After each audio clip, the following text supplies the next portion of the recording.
பிதா குமாரன் பரிசுத்த ஆவியானவரின் நாமத்தினாலே ஆமென். ஜெபம் செய்வோம். எல்லாரும் உங்களுடைய இருதயத்தில் உங்களுடைய கரங்களை வைத்து ஆண்டவர் இந்த ஆராதனை துவக்கம் முதல் நம்மோடு இருந்திருக்கிறார். இந்த செய்தி வேலையிலும் நம்மோடு இருந்து இன்னைக்கு நமக்கு தேவையான ஆன்மீக ஆகாரத்தை ஆண்டவர் நம்மிடத்தில் கொடுக்கும்படியாய் வாஞ்சையோடு ஆண்டவரிடத்தில் நாம் கேட்கும் பொழுது ஆண்டவர் தமக்கு சித்தமானதை நம்மோடு பேசுவார் என்ற விசுவாசத்தோடு நாம் ஆண்டவரிடத்தில் எல்லாரும் கேட்கலாமா? அப்பா பேசுங்கப்பா, எங்ககிட்ட பேசுங்கப்பா, எங்களுக்கு தேவையானதை இப்போ எங்ககிட்ட பேசுங்கப்பா. உங்க வசனத்தை நாங்கள் கேட்கும் பொழுது அது எங்களை நடத்துகின்றதாய், எங்கள் கால்களுக்கு தீபமாய், எங்கள் பாதைக்கு வெளிச்சமாய் உங்களுடைய வார்த்தை இருக்கும்படியாய் இந்த வார்த்தைகள் எங்களோடு பேசட்டோம்ப்பா அப்படின்னு எல்லாரும் கேட்கலாமா? பேசும் பேசும் உம் வார்த்தை கேட்கும்போது பேசும் பேசும் உம் வார்த்தை கேட்கும்போது ஏசப்பா தேவையானதை இப்போ பேசும் ஏசப்பா தேவையானதை இப்போ பேசும் கேட்க ஆயத்தம். உம் வசனம் யானைக்கையில் இதயமதில் ஆறுதலே காரிருளில் நடக்கையிலே தீபமாக வழி நடத்தும் காரிருளில் நடக்கையிலே தீபமாக வழி நடத்தும். பேசும் பேசும் உம் வார்த்தையை கேட்கும்போது பேசும் பேசும் உம் வார்த்தையை கேட்கும்போது ஏசப்பா தேவையானதை பேசும் கேட்க ஆயத்தம். ஏசப்பா தேவையானதை இப்போ பேசும் கேட்க ஆயத்தம். ஸ்தோத்திரம் கர்த்தாவே, ஸ்தோத்திரம் ஸ்தோத்திரம் ஸ்தோத்திரம் ஸ்தோத்திரம் ஸ்தோத்திரம் இயேசுப்பா. நாங்கள் அன்பு காட்டுவதை விட எங்களிடத்தில் அதிகமாய் அன்பு காட்டுகிற எங்கள் அன்பின் தெய்வமே, ஆசீர்வாதமான இந்த ஞாயிறு காலை வேலைக்காய் ஸ்தோத்திரம் அப்பா. அப்பா உம்மை நோக்கி பார்க்கும்படி, உம்மை ஆராதிக்கும்படி, எங்களுடைய இருதயத்தை ஊற்றி ஜெபிக்கும்படி, உம்முடைய திரு வார்த்தைகளை கேட்கும்படி, எங்களுடைய நன்றி நிறைந்த இருதயத்தை உம்முடைய சன்னிதானத்திலே சமர்ப்பிக்கும்படி இன்னும் ஒரு விஷயம் அப்பா, உம்முடைய கூடாரத்தை நாங்கள் தேடி வந்திருக்கிறோம் சுவாமி. இந்த உலகத்துல பிறந்த அநேகர் சுவாமி இந்த நாளை காண முடியாமல் மண்ணுக்குள் மறைந்த பொழுதிலும், இந்த ஆண்டின் துவக்கத்தை கண்ட அநேகர் அப்பா இந்த நாளை காண முடியாமல் சுவாமி மண்ணுக்குள் மறைந்த போதிலும் சுவாமி தகுதியே இல்லாத எங்களை கர்த்தாவே இம்மட்டுமாய் சுகம் பலன் ஜீவனை கொடுத்து ஆசீர்வாதங்களை கொடுத்து நன்மைகளை கொடுத்து உம்முடைய கிருபையினால் அனுதினமும் இடைக்கட்டி இந்த நாளையும் இந்த நொடி பொழுதையும் காணும்படியாய் நீர் கொடுத்திருக்க கிருபைக்காய் ஸ்தோத்திரம் அப்பா. நீர் கொடுத்திருக்க சுகம் பலன் ஜீவனுக்காய் ஸ்தோத்திரம் அப்பா. நீர் கொடுத்த உம்முடைய சுவாசத்திற்காய் ஸ்தோத்திரம் அப்பா. நீர் கொடுத்திருக்க அவயவங்களுக்காய் ஸ்தோத்திரம் அப்பா. நீர் கொடுத்திருக்க குடும்பங்களுக்காய் ஸ்தோத்திரம் அப்பா. நீர் கொடுத்திருக்க வேலைக்காய் ஸ்தோத்திரம் அப்பா. அனுதினமும் நீர் எங்களுக்கு கொடுக்கிற அப்பத்திற்காக தண்ணீருக்காய் ஸ்தோத்திரம் அப்பா. எங்களை கரப்பிடித்து வழிநடத்தி வருகிற தெய்வமே உமக்கு ஸ்தோத்திரம் அப்பா. எங்கள் தேவைகளை கர்த்தாவே நாங்கள் கேட்பதற்கு முன்பதாகவே அறிந்து சுவாமி அனுதினமும் கர்த்தாவே எங்கள் தேவைகளை சந்திக்கிறவரே உமக்கு ஸ்தோத்திரம் அப்பா. எங்களுடைய பலவீனத்திலே உம்முடைய பலனை தருகிறே உமக்கு ஸ்தோத்திரம் அப்பா. எங்களுடைய சுகவீனத்திலே சுகம் அளிக்கிற தேவனாய் இருக்கிறீரே உமக்கு ஸ்தோத்திரம் அப்பா. நாங்கள் பாவம் செய்யும் போதெல்லாம் கர்த்தாவே எங்களை மன்னிக்கின்ற தேவனாய் இருக்கிறீரே உமக்கு ஸ்தோத்திரம் அப்பா. உம்மை விட்டு நாங்கள் வழி விலகி போகும் போதெல்லாம் எங்களை சேர்த்தணைக்கிற தேவனாய் இருக்கிறீரே, உமக்கு ஸ்தோத்திரம் அப்பா. ஸ்தோத்திரம் ஸ்தோத்திரம் ஸ்தோத்திரம் ஸ்தோத்திரம் ராஜா. அப்பா, இந்த ஆராதனையின் துவக்கத்துல இருந்து கர்த்தாவே இம்மட்டுமாய் ஆவியானவர் தாமே உம்முடைய வல்லமையினால், உம்முடைய பிரசன்னத்தினால், உம்முடைய கிருபையினால், உம்முடைய ஆசீர்வாதத்தினால், உம்முடைய நன்மையினால் இந்த ஆலயம் முழுவதையும், இந்த ஆலயத்தில் இருக்கிற ஒவ்வொரு பிள்ளைகளையும் நீர் நிரப்பி வர கிருபைக்காய் ஸ்தோத்திரம் ஸ்தோத்திரம் ஸ்தோத்திரம் கர்த்தாவே. விசேஷமாக இந்த செய்தி வேலையை ஒரு கருத்திலே ஒப்பு கொடுத்து செபிக்கிறோம் ஏசப்பா. மனுஷன் அப்பத்தினால் மாத்திரமல்ல, ஆண்டவருடைய வாயில் இருந்து புறப்படுகிற ஒவ்வொரு வார்த்தையினாலும் போஷிக்கப்படுவான் என்று சொன்ன வசனத்துக்கு ஏற்ற விதமாய் கர்த்தாவே அப்பா, அந்த ஆன்மீக ஆகாரத்தை பெற்றுக் கொள்ளும்படியாய், உம்முடைய வாயில் இருந்து புறப்படுகிற அந்த சத்திய வார்த்தைகளை கேட்கும்படியாய், பெற்றுக் கொள்ளும்படியாய், நல்ல நிலமான எங்களுடைய இருதயத்திலே அவைகளை காத்துக் கொள்ளும்படியாய் வந்திருக்கிறோம் அப்பா. இந்த செய்தி வேலையை உமது கரத்திலே ஒப்பு கொடுத்து ஜெபிக்கிறோம். நீங்க பேசுங்க, நாங்க கேட்கிறோம். அடியாரை சிலுவையின் நிழலிலே மறைத்து நீர் எங்களுக்கு என்ன சொல்ல சித்தமாய் இருக்கிறீரோ உம்முடைய சத்தத்திற்கும் உம்முடைய சித்தத்திற்கும் நாங்கள் ஒப்பு கொடுத்து ஜெபிக்கிறோம். துவக்கம் முதல் முடிவு பரியந்தம் உமது கரத்திலே ஒப்பு கொடுத்து ஜெபிக்கிறோம் அப்பா. இந்த உலகத்திலே நீர் உபதேசம் பண்ணும்போது சொன்ன ஒரு வார்த்தை, காதுள்ளவன் கேட்க கடவன்னு சொன்னீங்களே அப்பா. நாங்கள் இந்த செய்தி வேலையிலே எங்களுடைய காதுகளை மாற்றமல்ல சுவாமி, எங்களுடைய உள்ளங்களையும் உம்முடைய வார்த்தைக்கு நேராக நாங்கள் திறந்து வைக்க, அவைகளை ஒருமுகப்படுத்த, எந்த சிந்தனை சிதறலும் இல்லாமல் ஒரு வார்த்தையை கூட நாங்கள் நஷ்டப்படுத்தாத வண்ணம் ஒவ்வொரு வார்த்தையும் நாங்கள் பெற்றுக்கொள்ள, அந்த வார்த்தைகளை நாங்கள் காத்துக்கொள்ள, அந்த வார்த்தைகள் எங்களோடு அனுதினமும் பேச, ஜீவனுள்ள வார்த்தைகளாய், கிரியை செய்கின்ற வார்த்தைகளாய் அதை மாற்றி தரும்படியாய் இடத்தில் நாங்கள் வேண்டிக் கொள்கிறோம். இந்த வார்த்தைகளை இன்று பெற்று நாங்கள் இந்த உலகத்திற்குள்ளே போகும் பொழுது அந்த வார்த்தைகள் கனி கொடுக்கின்ற வார்த்தைகளாய், ஆத்தும அறுவடை செய்கின்ற வார்த்தைகளாய், இந்த வார்த்தைகளை நீர் எங்களுக்கு மாற்றி தரும்படியாய் இடத்தில் நாங்கள் வேண்டிக் கொள்கிறோம். துவக்க முதல் முடிவு பரியந்தம் நீங்க பொறுப்பெடுத்துக் கொள்ளுங்க, நீங்க பேசுங்க, நாங்க கேட்கிறோம். துதி கன மகிமையாகவும் உமக்கு செலுத்துகிறோம். மீட்பரும் இரட்சகருமாகிய இயேசு கிறிஸ்துவின் நாமத்தினாலே வேண்டிக் கொள்கிறோம் எங்கள் ஜீவனுள்ள நல்ல பிதாவே, ஆமென். இந்த நாளிலும் கூட தகுதியே இல்லாத எங்களையும் ஆண்டவர் அழைத்து அவரை ஆராதிக்கும்படி, அவரை துதிக்கும்படி, அவருடைய திருவார்த்தைகளை பகிர்ந்து கொடும்படி ஆண்டவர் கொடுத்த கிருபைக்காக முதலாவது நாங்கள் குடும்பத்தின் சார்பாக ஆண்டவருக்கு நன்றி சொல்ல கடமைப்பட்டிருக்கிறோம். குறிப்பாக இந்த வாய்ப்பை இன்னும் ஒரு விசை எங்களுக்கு ஏற்படுத்தி கொடுத்த உங்கள் திருச்சபையின் போதகர் ஐயா அவருக்கும் அவருடைய குடும்பத்திற்கும் என்னுடைய நன்றியையும் வாழ்த்துக்களையும் தெரிவித்துக் கொள்கிறேன். குறிப்பாக திருச்சபை மக்கள் உங்கள் ஒவ்வொருவருக்கும் என் அன்பின் வாழ்த்துக்களையும் ஸ்தோத்திரங்களையும் தெரிவித்துக் கொள்கிறேன். திரியேக கடவுளுடைய அன்பும் ஆசீர்வாதமும் சமாதானமும் பாதுகாப்பும் கிருபையும் வழிநடத்துதலும் நல்ல ஆலோசனையும் நம்ம ஒவ்வொருவரோடும் இருப்பதாக. ஆமென். சரி, எல்லாரும் எடுத்து வச்சுக்கலாம். எபேசியர் 5வது அத்தியாயம் திருவசனங்கள் 15 17 முடிய. எபேசியர் 5:15 17 முடிய எல்லாரும் எடுத்து வச்சுக்கலாம். நம்ம அப்ப ஒரே நிமிஷம் எல்லாரும் சேர்ந்து வாசிக்க போறோம், சரிங்களா? ஏன்னா நிறைய வாட்டி என்ன ஆகுதுன்னா, யாரோ ஒருத்தர் வாசிச்சிடுறாங்க, மீதி பேர் அப்படியே திருப்புற மாதிரி திருப்பி வசனம் எடுத்தோமான்னு கூட தெரியல. எல்லாரும் எடுத்துட்டீங்கன்னா ஆமென் சொல்லுங்க. பேஜ் நம்பர் சொல்லுங்க. ஒரு குழந்தை ரொம்ப கஷ்டப்பட்டு போடுறான். 268 புதிய ஏற்பாடு. பழைய ஏற்பாட்டுல தேடுற தம்பி, புதிய ஏற்பாடு 268 பைபிள் ஸ்டடி வையுங்க தயவு செஞ்சு. 66 புஸ்தகம். கர்த்தருக்கு சித்தமானால் நான் அடுத்த வாட்டி வரும்பொழுது பிள்ளைகள் யாரெல்லாம், பிள்ளைகள் கிடையாது, பெரியவங்களுக்கு நிறைய பேருக்கு தெரியாது பழைய ஏற்பாட்டுல எத்தனை புஸ்தகம் இருக்கு, புதிய ஏற்பாட்டுல எத்தனை புஸ்தகம் இருக்கு. முதல் கேள்வி.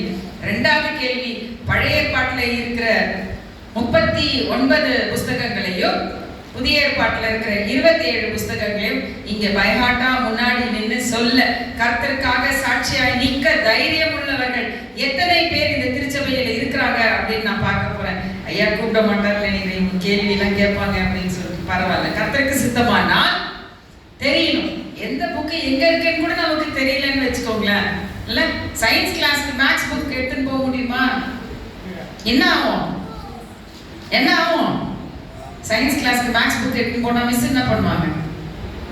ஆமா இல்ல, அதனால ரொம்ப ரொம்ப இம்பார்ட்டன்ட். பைபிளோட பேசிக்ஸ் நம்ம எல்லாருக்குமே தெரியணும். சோ எடுத்து வச்சிட்டீங்களா? எபேசியர் 5வது அத்தியாயம் 15ல இருந்து 17 நின்னு நிதானிச்சு பொறுமையா எல்லாரும் வாசிக்க போறோம். வாசிக்கலாமா? ஆனபடியினாலே நீங்கள் ஞானமற்றவர்களைப் போல நடவாமல் ஞானம் உள்ளவர்களைப் போல கவனமாய் நடந்து கொள்ள பார்த்து நாட்கள் பொல்லாதவைகள் ஆனதால் காலத்தை பிரயோஜனப்படுத்திக் கொள்ளுங்கள். ஆகையால் நீங்கள் மதியற்றவர்களாய் இராமல் கர்த்தருடைய சித்தம் என்னதென்று உணர்ந்து கொள்ளுங்கள். ஒரு ஆமென் சொல்ல மாட்டீங்களா? வசனம் ரொம்ப அழகா சொல்லுது. நாட்கள் பொல்லாதவைகளானதால் நாம என்ன பண்ணணுமா? காலத்தை பிரயோஜனப்படுத்திக் கொள்ளணுமா? நாம எப்படி இருக்க கூடாதா? ஞானமற்றவர்களை போல இல்லாமல் மதியற்றவர்களை போல இல்லாம எப்படி இருக்கணுமா? ஞானம் உள்ளவர்களை போல கவனமாய் நடந்து கொள்ளும்படி பார்த்து கொண்டு கர்த்தருடைய சித்தம் என்னது என்று உணர்ந்து கொள்ள வேண்டும். உணர்வு இருக்கணும். உணர்வு இல்லை அப்படின்னு வச்சுக்கோங்களேன், வார்த்தை நம்ம கிட்ட பிரயோஜனமற்றதாய் போயிடும். அதனாலதான் சொல்றாங்க பிரயோஜனப்படுத்திக் கொள்ளுங்கள். ஆமென். இந்த வார்த்தையில நம்ம கரங்களை வைத்து ஆண்டவர்கிட்ட சொல்ல போறோம். இந்த அருள் காலத்துல அப்பாவுடைய பாதத்துல நாங்க நிக்கிறோம். நீங்க வரும் பொழுது அந்த முகமுகமாய் உங்களை தரிசிக்க, அந்த சந்தோஷத்திற்குள் நாங்கள் பிரவேசிக்க எங்களுக்கு ஒரு வாய்ப்பை கொடுங்கப்பா. ஒருவேளை நாங்க பாவம் செய்திருந்தால் எங்கள் பாவங்கள் எல்லாவற்றையும் மன்னித்து இல்ல உங்களுடைய திரு வருகையில நாங்கள் உண்மை முகமுகமாய் காண, அந்த ஜீவ கிரீடத்தை பெற்றுக்கொள்ள, அந்த 1000 ஆண்டு சந்தோஷத்திற்குள்ள போக, நித்தியமான வாழ்க்கையை நாங்கள் பெற்றுக்கொள்ள எங்களுக்கு கிருபை தாங்க அப்படின்னு ஆண்டவர்கிட்ட கேட்க போறோம். முழங்கால் படியிட முடிஞ்சவங்க ஒரு நிமிஷம் நீங்க முழங்கால் படியிடுங்க. ஆண்டவரை நோக்கி ஒரு பாடல் வழியாய் இந்த விண்ணப்பத்தை ஆண்டவர்கிட்ட நம்ம வைக்க போறோம். இந்த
உணர்ந்தவர்களாய் நாங்கள் உம்மை காணவே இந்த அருள் காலம் போகிறதுக்கு முன்னே எங்களுக்கு தஞ்சமியும் ஏசையா என்று உள்ளத்தின் ஆழத்திலிருந்து சொல்லலாமா? நாங்கள் உம்மை காணவே அருள் காலம் போகிறே தஞ்சமியும் ஏசையா. உட்காரலாமா? எபேசியர் 5வது அதிகாரம் திருவசனங்கள் 15 17 முடிய.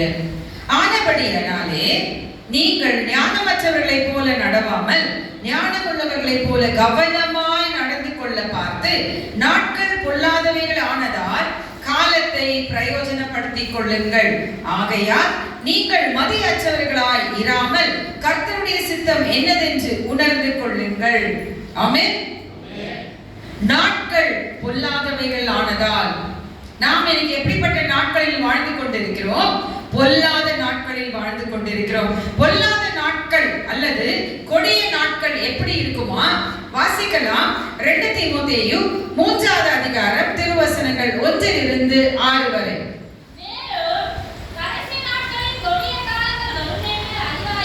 கடைசி நாட்கள் எப்படி இருக்குமா? கொடிய காலமாய் இருக்குமா? எப்படி எனில்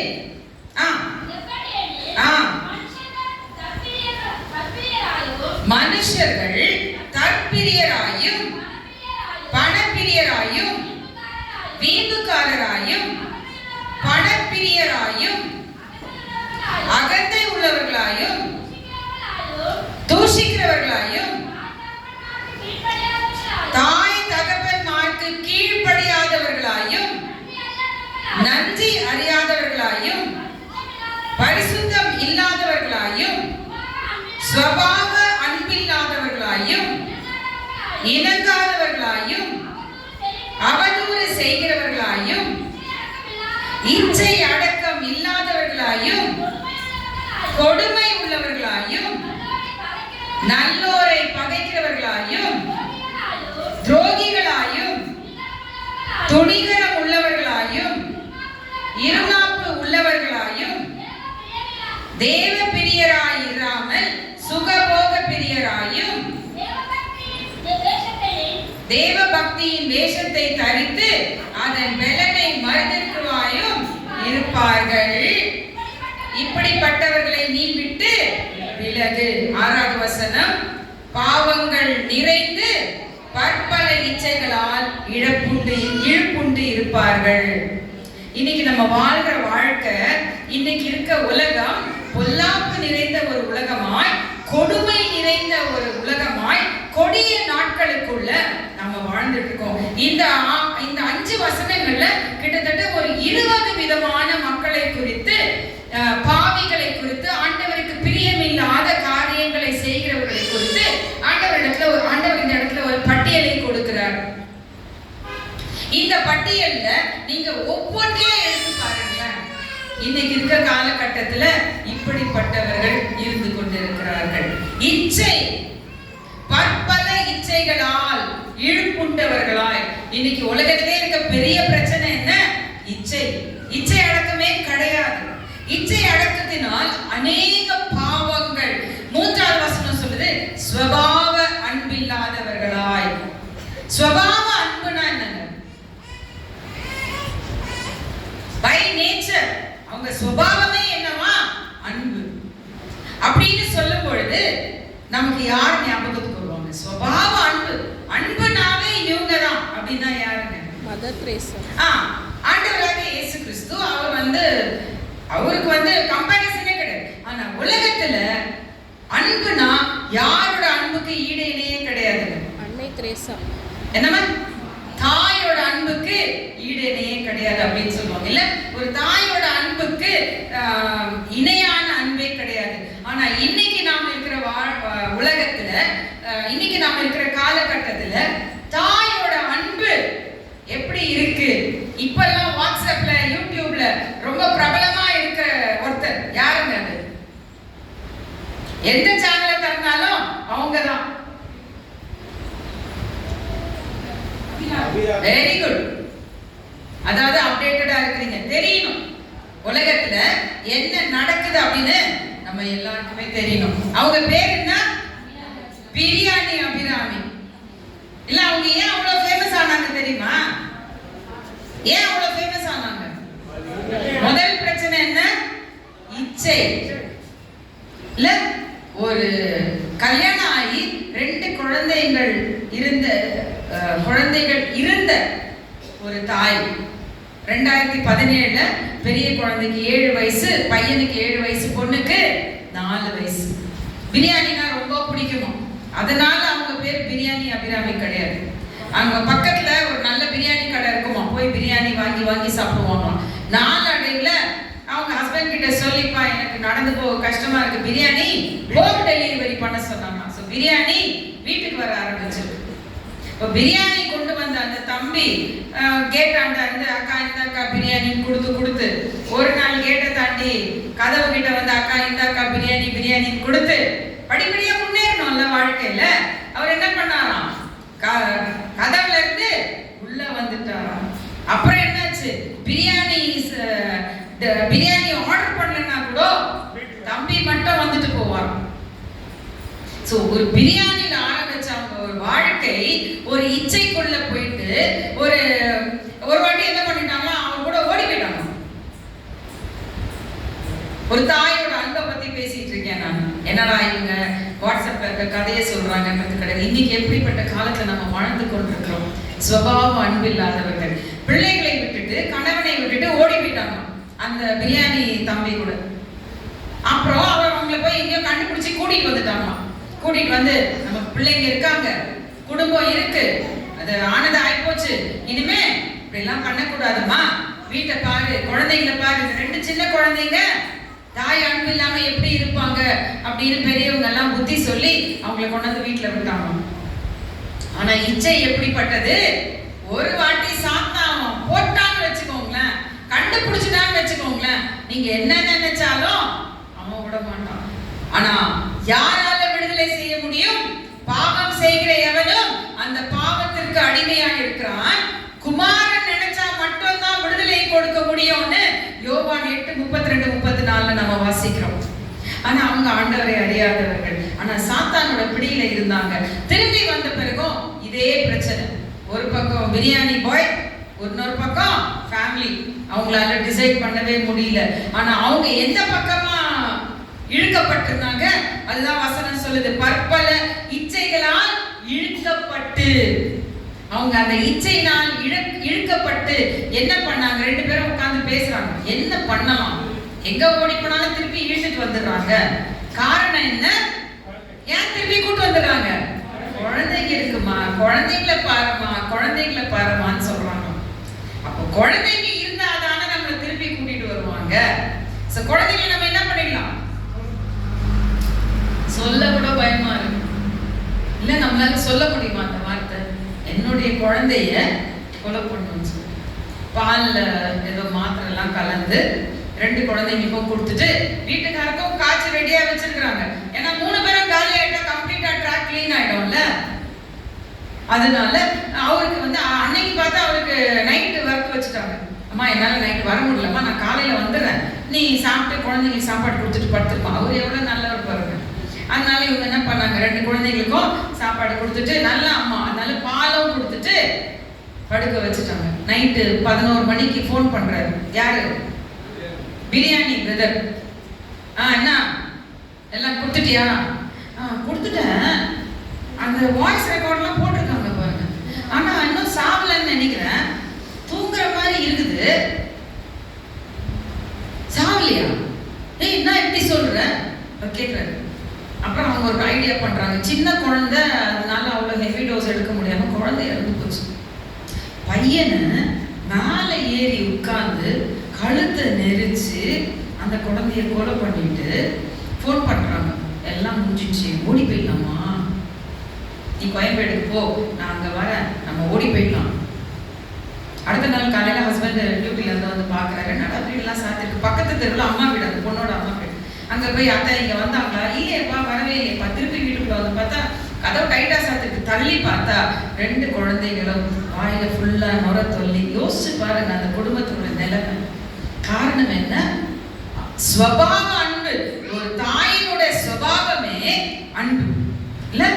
ஒரு அம்மா எப்படி அன்பு காட்டுவாங்களோ அந்த மாதிரி அன்பு ஆண்டவர் காட்டுவார். ஆண்டவருடைய அன்பு எதுக்கு ஒப்பிடப்பட்டிருக்குன்னா, தாய் போல தேற்றி தாய் போல அன்பை காட்டுகிற ஒரு ஆண்டவர்னு சொல்றோம். ஆனா அந்த ஸ்வபாவ அன்பு இருக்க வேண்டிய ஒரு தாய் இந்த கடைசி காலங்களில் பொல்லாத காரியத்துக்குள்ள தன்னை ஈடுபடுத்தி கொண்டு இச்சையை அடக்க முடியாததுனால தான் பெற்ற பிள்ளைகளை கொன்று காதலனோடு ஓடி போகிறதுக்கு அவங்க முற்பட்டிருக்காங்க. அதுக்கப்புறம் அவங்க போலீஸ்லாம் பிடிச்சிட்டாங்க. ஒரு 7 வருஷம் அவங்க ஜெயிலில் இருக்காங்க. ஜூலை 24ஆம் தேதி, அதாவது ஒரு 4 நாளைக்கு முன்னாடி தான் தீர்ப்பு வருது. என்ன தீர்ப்பு வந்திருக்கு? ஆயுள் தண்டனை, சாகுற வரைக்கும் ஜெயிலில் இருக்கணும். ஆனா அவங்க கோர்ட்டுக்கு வரும்போது பாத்தீங்களா எப்படி இருந்தாங்கன்னு? எவ்வளவு அப்சர்வ் பண்ணிருக்கீங்க பாருங்க.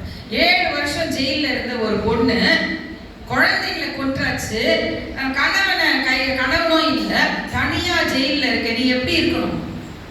இல்ல பிச்சைக்காரி மாதிரி இருக்கணும். யாரா பார்த்து பரதா போனா ஃபுல் மேக்கப். அப்போ அவ்வளோ தண்டனையை அனுபவிச்சையும் உணர்வில்லாதவளாக இருக்கிற ஒரு ஸ்திரீ. அதுதான் சொல்றாங்க, உணர்வுள்ளவர்களாய் நாம் இருக்க வேண்டும். நாம என்ன செஞ்சிருக்கோம்? தண்டனைய ஆர்டர் கொடுத்த பிறகு அவங்க என்ன சொல்றாங்க? கருணை காட்டுங்க, தண்டனையை குறைச்சிடுங்க, கருணை காட்டுங்க. எதற்காக? திருப்பி போய் குழந்தைங்களை வளர்க்கறதுக்காக. அது சாக்கு. எங்க அப்பா அம்மாக்கு வயசாயிடுச்சு, நான் தான் பார்த்துக்கணும், இந்த எண்ணம்லாம் எப்போ இருந்திருக்கணும்? கடவுள் வாழ்க்கையை கொடுத்த போய் இருந்திருக்கணும். வாழ்க்கையை நீயே நாசம் பண்ணிட்டு உன் வாழ்க்கையை தொலைத்த பிறகு நீ கருணை காட்டுங்க அப்படின்னா, உனக்கு கருணை இல்லையம்மா. ஒரு தாய்க்கு இருக்க வேண்டிய கருணை உனக்கு இல்லையே. ஒரு நீதிபதிக்கு எப்படி கருணை இல்ல? இதையே சட்டங்கள் கடுமையா இல்ல. அவங்க என்ன ஜாலியா நெயில் பாலிஷ் போட்டுன்னு ஹேர் ஸ்டைல் எல்லாம் போட்டு மேக்கப் பண்ணிட்டு 3 வேளை நல்லா பிரியாணி, அங்கதான் பிரியாணினா இங்கேயும் பிரியாணி சாப்பிட்டு ஜாலியா தான் இருக்கிறாங்க அப்படின்னு ஒரு சில ஊடகங்கள் சொல்றாங்க. கொடுமையான நாட்கள், ரொம்ப ரொம்ப கொடுமையான நாட்கள். இன்னைக்கு இருக்க இந்த ஒன்னையும் படிச்சு பாருங்களேன். பிள்ளைங்களால அப்பா அம்மாவுக்கு கீழ்ப்படியவே முடியாது. எது சொன்னாலும் எதிர்த்து பேசணும். உனக்கு வேற வேலை கிடையாது, எப்ப பார்த்தாலும் எதனா வேலை சொல்லிட்டு இருக்க. கீழ்ப்படியாத பிள்ளைகள், அன்பில்லாத குடும்பங்கள். கோர்ட்ல நின்று பாருங்க, அன்பில்லாத குடும்பங்கள். கணவன் மனைவி மேல அவ்வளோ குற்றச்சாட்டு, மனைவி கணவன் மேல அவ்வளோ குற்றச்சாட்டு. நான் பேசுறது கிறிஸ்தவ குடும்பங்கள், சர்ச்ல கல்யாணம் ஆன கிறிஸ்தவ குடும்பங்கள். காதல் கல்யாணம் பத்தி பேசலாம், அது அப்படிதான் இருக்கும். அது சபிக்கப்பட்ட ஒரு திருமணம். ஆனா கர்த்தருடைய சன்னிதானத்துல பெற்றோரால் நிர்ணயிக்கப்பட்ட, திருச்சபை போதகரால் ஆசீர்வதிக்கப்பட்ட, ஆண்டவருடைய உடன்படிக்கையில் திருமணம் செய்து கொண்ட ஆண்களும் பெண்களும். அவங்கள கேட்டா அவர் வேற ஒருத்தரோட இருக்கிறாரு, அவரை கேட்டா நான் இப்படி ஆபீஸ் போனவனா அவங்க அப்படி பக்கத்து வீட்டுக்கு போயிடுறாங்க. கட்டுக்கதை இல்லைங்க, மனசு வலிக்கும். கிறிஸ்தவ பிள்ளைகள், நான் சொல்வேன், உங்களுடைய திருமண உடன்படிக்கையில நீங்க 2 பேர் கோர்ட்டுக்கு வந்துட்டீங்க, இன்னும் ஒருத்தர் அந்த உடன்படிக்கையில இருக்கிறாரு, உங்களுக்கு தெரியுமா? அப்படியே தலை சொல்லிடுவாங்க. யார் அது? நான் கேட்டு தானே கல்யாணம் பண்ணோம், அதுவே தெரியாது. ஏன்னா கல்யாணம் நடக்கும்போது பொண்ணுக்கும் மாப்பிள்ளைக்கும் என்ன பிரசங்கம் தெரியாது, என்ன அறிவுரை கொடுக்குறாங்கன்னு தெரியாது, என்ன வசனத்தை வாசிக்கிறாங்கன்னு தெரியாது. என்ன தெரியும்? 2 பேரும் மேட்சிங் ட்ரெஸ் போட்டுக்கணுமா, இது முடிச்ச உடனே போட்டோ ஷூட் போனோமா, அது முடிச்ச உடனே ரிசப்ஷனுக்கு அங்க போய் அந்த ட்ரெஸ் மாத்திக்கலாமா. அது அவங்களோட பிரச்சனை. அப்பா அம்மா பிரச்சனை என்ன? சொந்தம் பந்தம் பண்ணிட்டாங்களா, சாப்பாடெல்லாம் ரெடி ஆயிடுச்சா? யாருப்பா அது? ஆமென், ரொம்ப முக்கியம். நான் அவனுக்கு 500 ரூபாய் மொய் வச்சேன், வரவே இல்லை பத்தியா, திருச்சி போதும், அவன் 2வது பொண்ணுக்கு வருவான்ல, அப்ப பாத்துக்கிறேன். நான் ரொம்ப முக்கியம். நம்ம எல்லாரோட கான்சென்ட்ரேஷனும் என்ன? அதை சுத்தி நடக்கிற காரியங்கள். ஆனா திருமணத்துல இணைக்க போற இவங்க 2 பேரும், வாழ்க்கையினுடைய அடுத்த படிநிலைக்கு போற இவங்க 2 பேரும் ஆண்டவரை கொண்டு வாழ்க்கை நடத்துறாங்களா? கிறிஸ்து இந்த குடும்பத்திற்கு தலைவரா இருக்காரா? மாமியார் தலைவரா இருப்பாங்க, மாமனார் தலைவரா இருப்பாங்க, இல்ல பொண்ணோட அப்பா அம்மா தலைவரா இருப்பாங்க. ஆனா ஆண்டவர் இருக்கிறாரா? நான் நிறைய வாட்டி கேட்பேன், கல்யாணம் ஆயிடுச்சு, டெய்லி ஃபேமிலி பிரேயர் இருக்காப்பான்னு கேட்பேன். இல்ல மேடம், நம்ம வீட்டுலலாம் அந்த பழக்கம் கிடையாது. ஆமென். இப்படிப்பட்ட வாழ்க்கை நம்ம வாழ்ந்து கொண்டிருக்கு. அதனாலதான் வசனம் சொல்லுது, நாட்கள் பொல்லாதவைகளானால் நாம என்ன பண்ணணுமா? காலத்தை பிரயோஜனம் பிரயோஜனப்படுத்திக் கொள்ளணும். எப்படி பிரயோஜனப்படுத்திக் கொள்ளணும்? கர்த்தருடைய சித்தம் என்னதென்று உணர்ந்து பிரயோஜனப்படுத்திக்கணும். உணர்வு இருக்கணும். உணர்வே இல்லைன்னு வச்சுக்கோங்களேன், வாழ்க்கை வேஸ்டா தான் போகும். சரி, இப்போ இந்த கடைசி நாட்களில் ஆண்டவர் நமக்கு என்ன கற்றுக் கொடுக்கிறார்? 2 அதிகாரங்கள், மத்தேயு 24வது அதிகாரம், மத்தேயு 25வது அதிகாரம். இன்னைக்கு 2 அதிகாரத்தை நாம் ஆராய்ந்து படிக்க போகிறோம். ஒரு வசனத்தை பேசினாவே இவங்க 1 மணி நேரம் பேசுவாங்க. 2 அதிகாரத்தை பேச போறாங்க. பயப்படாதீங்க, நான் ஒரு சில வார்த்தைகளை மாத்திரம் சொல்லிட்டு கடகட நான் கடந்து போறேன். ஆனா தயவு செஞ்சு ஒரு தாழ்மையான கர்த்தருக்குள் உங்ககிட்ட நான் வேண்டிக் கொள்ற ஒரு விஷயம் என்னன்னா, வீட்டுக்கு போயிட்டு மத்தேயு எழுதின சுவிசேஷம் 24வது அதிகாரம் முழுமையாகவும் 25வது அதிகாரம் முழுமையாகவும் குடும்பமாய் உட்கார்ந்து படிங்க. தயவு செஞ்சு குடும்பமா உட்கார்ந்து படிங்க. கணவன், மனைவி, பிள்ளைகள் உட்கார்ந்து படிங்க. நாங்க சின்ன பிள்ளைங்களா இருந்த காலத்துல எல்லாம், என் தம்பிக்கு தெரியும், எங்க பாப்பாக்கு தெரியாது, இப்பெல்லாம் மாடர்ன் வேர்ல்ட்ல, எங்க காலத்துல எல்லாம் எப்படின்னா, சர்ச் முடிச்சுட்டு வந்த உடனே அம்மா வந்து ஒரு அதிகாரம் சொல்லுவாங்க. எத்தனை பேருக்கு அந்த அனுபவம் இருக்குன்னு எனக்கு தெரியல. அந்த ஒரு அதிகாரத்தை சொன்னா மட்டும்தான் மத்தியானம் சாப்பாடு. பைபிளை வச்சுட்டு உட்கார்ந்துருக்கோம், ஒரு பக்கம் கறி குழம்பு அப்படியே மூக்கு இழுக்கும். ஆனா அதிகாரத்தை ஒப்பிச்சாதான் சாப்பாடு. ஆனா இன்னைக்கு அதெல்லாம் கிடையவே கிடையாது. ஏன்னா அப்பா அம்மாவே பைபிள் படிக்கல, எங்க நான் பிள்ளைய பைபிள் படிக்க சொல்றேன். எங்க அம்மா எப்போ பார்த்தாலும் பைபிளோட தான் இருப்பாங்க. அதனாலதான் அதுல ஒரு 10% நாங்க இன்னைக்கு வாங்கியிருப்போம்னு நினைக்கிறேன். ஆனா அப்பா அம்மாவே பைபிளே போடல, அவங்களுக்கே பைபிள் புரியல, படிக்கலன்னு வச்சுக்கோங்களேன். பிள்ளைங்களுக்கு நாம என்ன கற்றுக் கொடுப்போம்? மகனே இங்க பாருங்க, புரியுதா? ரொம்ப ரொம்ப ரொம்ப இம்பார்ட்டன்ட். சரி, மத்தேயு எழுதின சுவிசேஷம் வாசிங்க, 6வது வசனத்துல இருந்து வாசிங்க. கடகட கடகடன்னு வாசிச்சீங்கன்னா கடகடன்னு போயிடலாம்.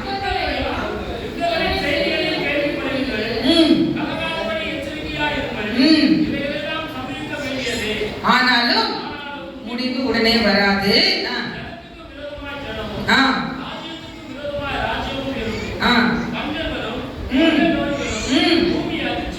பல இடங்களில் உண்டாகும். இவைகள் எல்லாம் வேதனைகளுக்கு ஆரம்பம். போதும் தம்பி. முதல்ல மத்தேயு 2 தீமோத்தேயுல ஒரு 20 விஷயம் பார்த்தோம்.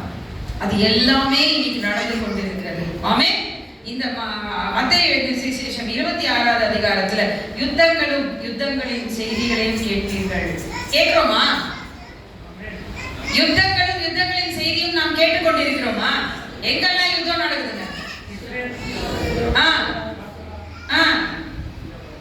இஸ்ரேல், காசா.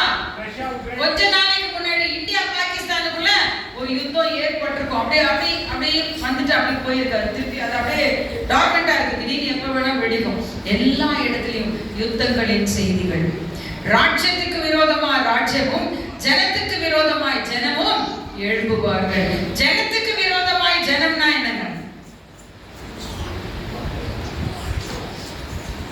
ஜாதி இல்ல, ஒரு ஜாதிக்கு விரோதமாய் இன்னொரு ஜாதி, ஒரு மதத்துக்கு விரோதமாய் இன்னொரு மதம், ஒரு பாஷைக்கு விரோதமாய் இன்னொரு பாஷைக்காரர், இப்படி ஒரு கூட்ட ஜனம். ஏன் அவ்வளவு தூரம்? ஒரு திருச்சபைக்கு விரோதமாய் இன்னொரு திருச்சபை. ஆமென். அந்த போதகர் நடத்துற திருச்சபைக்கு விரோதமாய் ஒரு கூட்டமும், இந்த போதகர் நடத்துற திருச்சபைக்கு விரோதமாய் ஒரு கூட்டமும். ஜனத்துக்கு விரோதமாய் ஜனம் எழும்பும். நீங்க வாட்ஸ்அப் தரவு பாருங்க, போதகர்களையும் திருச்சபைகளையும் விமர்சிக்கிறதுக்கே ஒரு கூட்டம் இருக்கு. அவர் பண்ற பிரசங்கத்தை போட்டுட்டு அதை பார்த்து கிண்டல் பண்ணிக்கிட்டு மற்றவர்களை குற்றப்படுத்துறதுக்கு உங்களுக்கு அதிகாரம் இல்லைன்னு வசனம் சொல்லுது. அது ஆண்டவர் பார்த்துப்பாரு. நம்ம யார் ஜனத்துக்கு விரோதமாய் ஜனம் எழும்பி அதை உலகமே எங்கோ மற்றவங்களை பத்தி தப்பா பேசுறது? முடிஞ்சா நான் ஆண்டவருடைய வார்த்தையை பேசிட்டு போங்க. இன்னொருத்தரை பத்தி குறை பேசுறதோ, இன்னொருத்தரை பத்தி தப்பு பேசுறதோ, இன்னொருத்தரை குறித்து குற்றம் கண்டுபிடிக்கிறது நம்மளோட வேலை கிடையாது. அப்படிப்பட்ட காரியங்கள் நடந்து கொண்டிருக்கிறது. கொள்ளை நோய்கள், பஞ்சங்கள், பூமி அதிர்ச்சிகள். டெய்லி நீங்க நியூஸ் படிங்களா?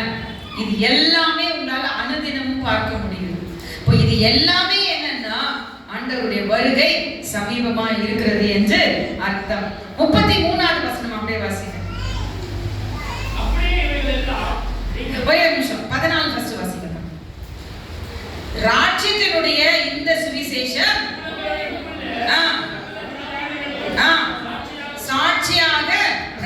அறிவிக்கப்படும், அப்பொழுது முடிவு வரும். ஒரு ஆமென் சொல்ல மாட்டீங்களா?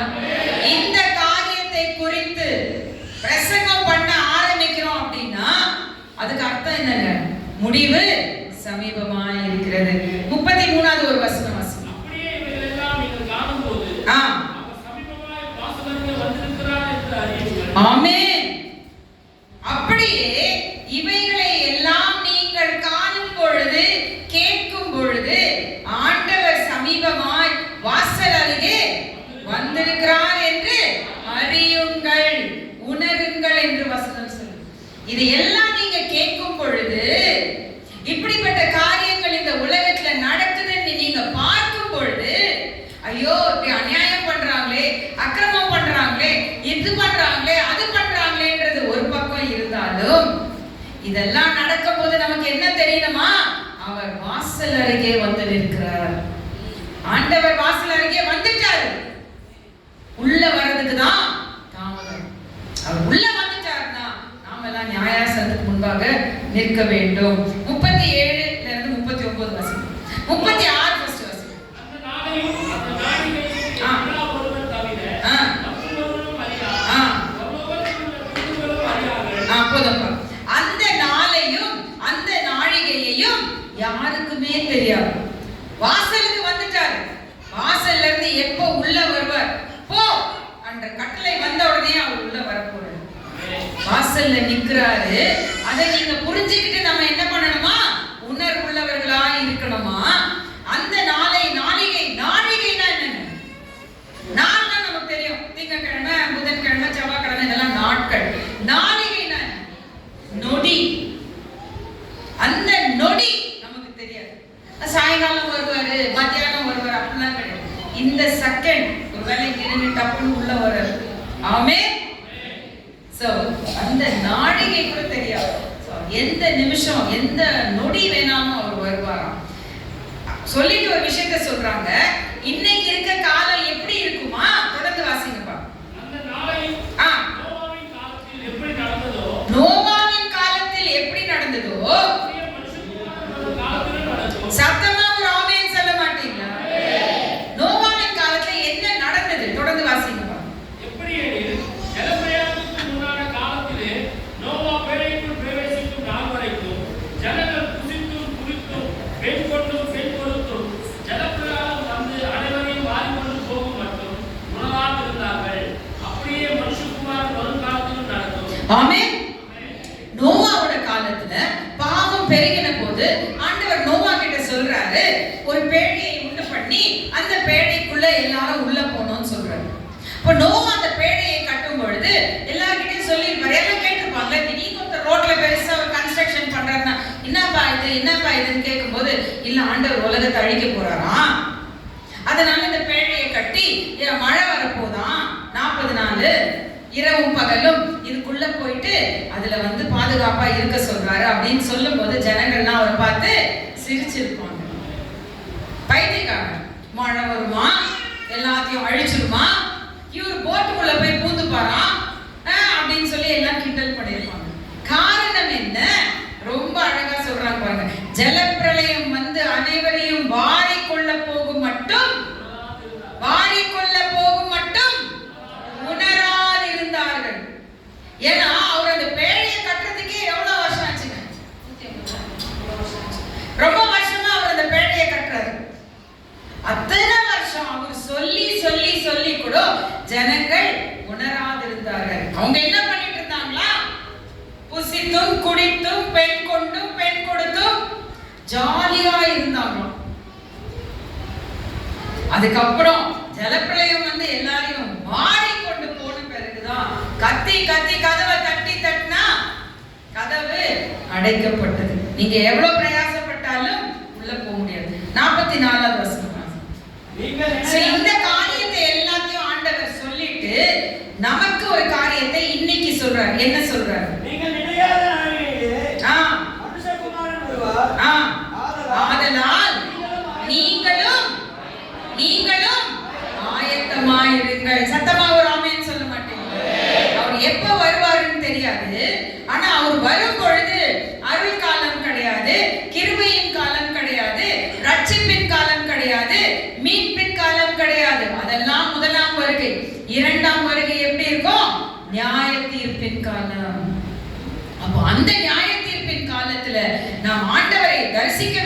என்றால், அந்த நியாயாசனத்துக்கு முன்பாக நாம் நிற்க வேண்டும் என்றால் நாம எப்படி இருக்கிறோமா?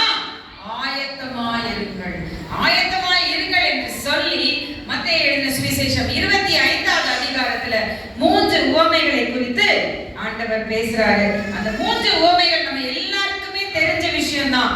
ஆனா அதுல இருந்து இன்னைக்கு ஆண்டவர் நமக்கு என்ன கற்றுக் கொடுக்க போகிறார் என்பதை மாத்திரம் நாம் தியானித்து போகலாம்.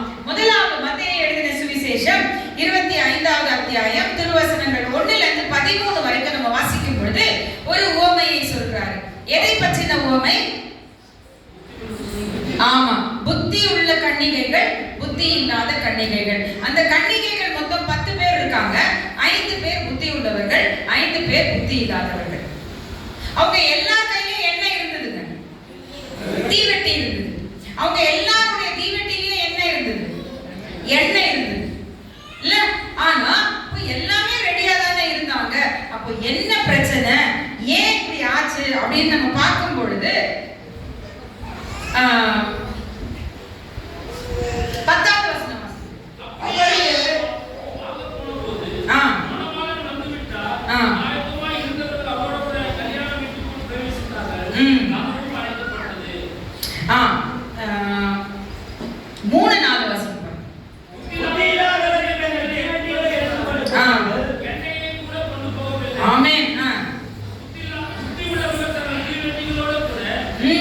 பாத்திரங்களில் எண்ணெயும் கொண்டு போனார்கள். காரணம் என்னன்னா, எல்லா கையிலும் தீவெட்டி இருந்தது, தீவெட்டிலே எண்ணெய் இருந்தது. மணவாளன் வரப்போறாரு, நம்ம மணவாளனை சந்திக்கணும். சோ அவர் வரும்போது உங்க தீவெட்டியை நீங்க கொளுத்துனீங்கன்னா அந்த வெளிச்சத்துல மணவாளன் உங்களை பார்த்து உங்களை ஐடென்டிஃபை பண்ணிப்பாரு. இதுதான் உங்களுக்கு கொடுக்கப்பட்டிருக்க இன்ஸ்ட்ரக்ஷன். சோ அந்த 5 பேர் என்ன பண்ணாங்க? நாங்க மணவாளன் நாளை காலையில வரப்போறாரு, நைட்டே வந்துருவாரு அப்படின்னு சொல்லி தீவெட்டிக்கு தேவையான எண்ணெயை மட்டும் அவங்க வச்சிருந்தாங்க. விளக்க கொளுத்திட்டு உட்கார்ந்து இருந்தாங்க. ஆனா மீதி 5 பேர் என்ன பண்ணாங்க? அவங்க அந்த தீவெட்டிகளோடு கூட தங்கள் பாத்திரங்களிலும் எண்ணெயை கொண்டு போனார்கள். ஏன்னா புத்தி இல்லாதவங்க என்ன நினைச்சாங்க? போன உடனே அவர் வந்துருவாரு, டக்குன்னு பார்த்துட்டு அப்படியே உள்ள போயிடலாம். ஆனா புத்தி உள்ளவர்கள் அந்த நாளையும் அந்த நாளையும் நமக்கு தெரியாது, அவர் எப்ப வருவாருன்னு தெரியாது, இந்த எண்ணெய் பத்துமான்னு தெரியாது. அதனால நம்ம கூடவே இந்த பாத்திரத்துல எண்ணெய் எடுத்துட்டு போலாம்.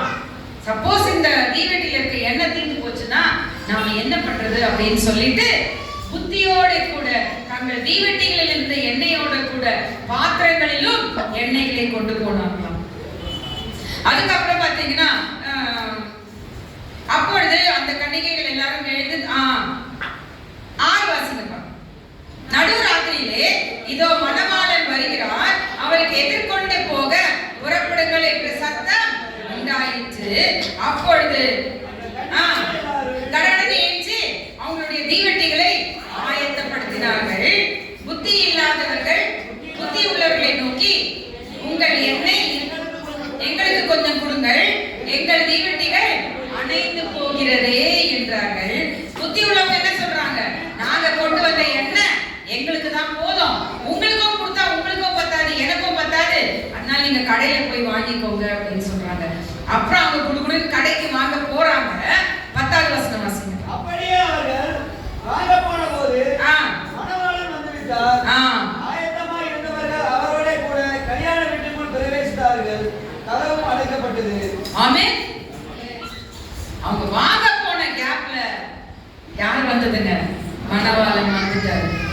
ஆயத்தமாய் இருந்தவர்கள் உள்ளே போட்டாங்க, கதவு அடைக்கப்பட்டது. அதுக்கப்புறம் இருந்து இவங்க வந்து கதறினாங்க. பின்பு மற்ற கன்னிகைகளும் வந்து, ஆண்டவரே ஆண்டவரே எங்களுக்கு திறக்க வேண்டும் என்றார்கள்.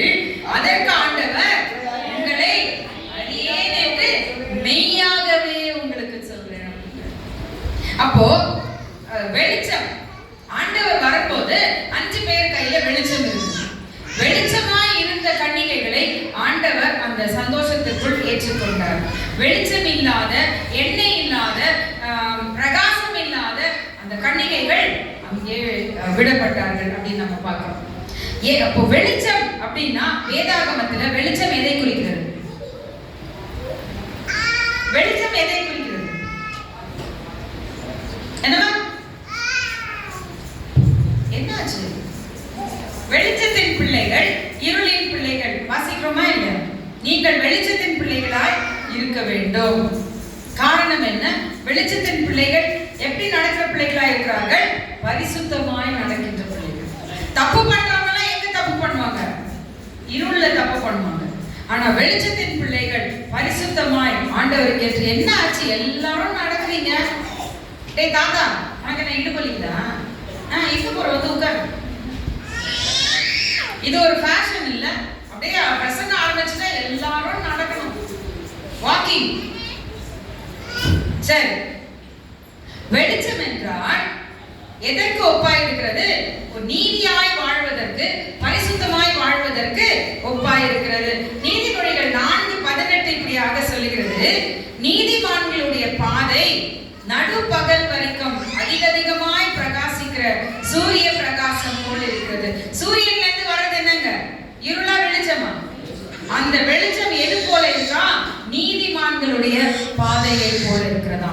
அப்ப ஆண்டவருக்கு முன்பாக நீதிமான்களாய் பரிசுத்தமாய் வாழும் பொழுது, அந்த வெளிச்சம் நம்மிடத்தில் காணும் பொழுது, நிச்சயமாக ஆண்டவருடைய வருகையில் நாம் ஆயத்தம் உள்ளவர்களாய் அந்த நித்திய ராஜ்யத்திற்குள் நாம் பிரவேசிப்போம் என்பதில் எந்த சந்தேகமும் இல்லை. நாம ஏன் நீதியாய் வாழ வேண்டும்? நாம் ஏன் பரிசுத்தமாய் வாழ வேண்டும்? வாசிக்கலாம். எபிரேயர் 12:14. யாராவது ஒருத்தர் 1 பேதுரு 1:14 கூட எடுத்து வச்சுக்கோங்க. எபிரேயர் 12:14.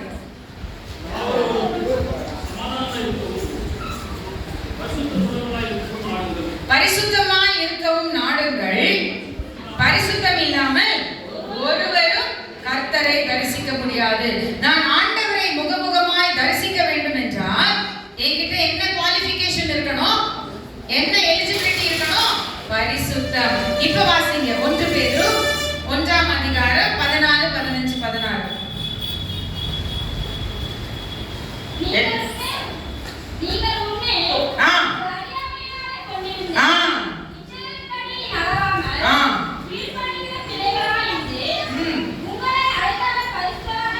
நீங்கள் முன்னே உங்கள் அறியாமையினாலே கொண்டிருந்த இச்சைகளின்படி நடவாமல் கீழ்ப்படிகிற, எதுக்கு கீழ்ப்படினோம்?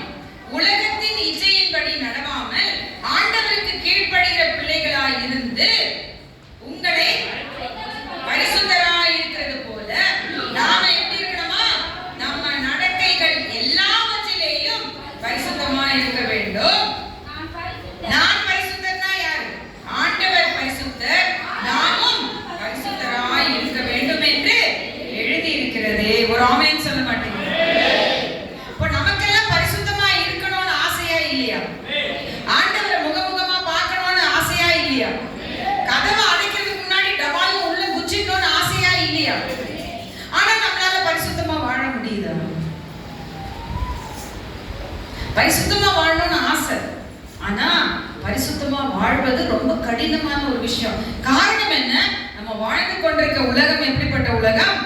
பொல்லாத உலகம், சாத்தானின் உலகம். அவன் ஒருத்தரை கூட வஞ்சிக்காம விட மாட்டான். கர்ஜிக்கிற சிங்கம் போல் காத்துக் கொண்டிருக்கிறான், யாரை விழுங்கலாம் என்று. ஆமென். அந்த வலையில் நான் விழுந்து விடாதபடி என் பரிசுத்தத்தை நான் காத்துக்கொள்ள வேண்டும் என்றால் நான் என்ன செய்ய வேண்டும்? வாசிக்கலாம். யோவான் 17:17.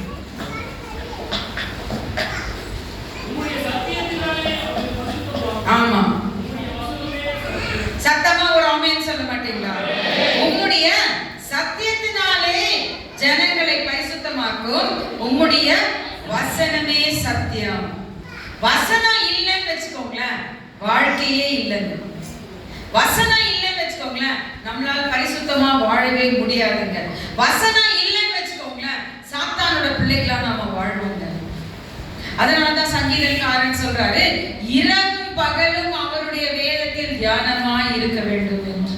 ஆமென். சங்கீதம் 119, 105 நினைக்கிறேன். உம்முடைய வசனம் என் கால்களுக்கு தீபமும் என் பாதைக்கு வெளிச்சமாய் இருக்கிறது. அப்போ வசனம் கையில இருந்தாதான் வெளிச்சத்தின் பாதையில நடக்க முடியும். வசனம் கையில இல்லைன்னு வச்சுக்கோங்களேன், நம்ம எப்பவுமே இருளின் பாதையில தான் நடப்போம். அப்போ ஆண்டவருடைய வசனமே நம்மை பரிசுத்தப்படுத்தும். அந்த வசனம் எப்பொழுதும் நம்மளுடைய இருதயத்திற்குள் இருக்க வேண்டும். எவ்வளவு பைபிள் படிக்கிறோம், ஆமென், எவ்வளவு வசனம் கேட்கிறோம், எவ்வளவு வசனம் டிவியில பார்க்கிறோம், எல்லாம் ஓகே. ஆனா அத்தனை வசனமும் பைபிளுக்குள்ள இருக்கா, டிவிக்குள்ள இருக்கா, இல்ல என்னுடைய இருதயத்திற்குள்ள இருக்கா? லூக்கா 8:15 வசனம்.